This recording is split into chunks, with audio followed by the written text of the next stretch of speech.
ওই আর কি ঘুরোঘুরি না করে ধীরে ধীরে। জানেন আমরা সুখেই ছিলাম হিন্দু বলে।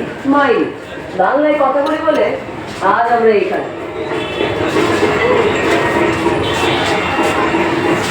আফান, আপনিও কিন্তু আমাদের জায়গায় চলে আসতে পারেন।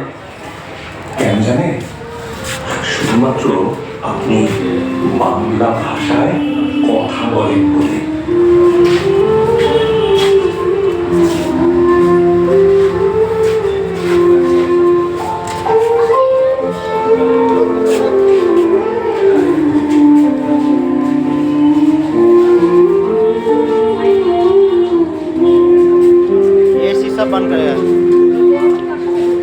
ওই দেখেন আমি, ওই যে আপনার হাত ধরে সেও আমি।